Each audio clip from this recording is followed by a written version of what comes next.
Hello, in front of me I've got Chevrolet Orlando. In this video we'll check if this car has spare tire. In order to check it, let's open the trunk of the car.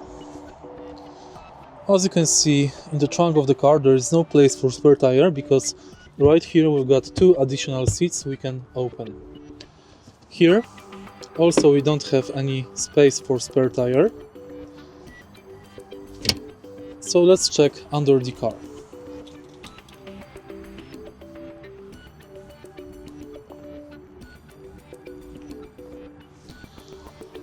As you can see, there is no spare tire also under the car.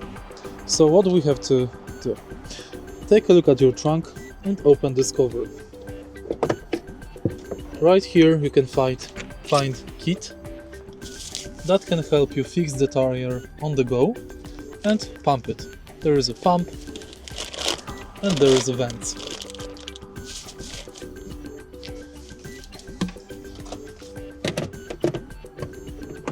And that's basically it. If you find this video helpful, please leave like, comment and subscribe.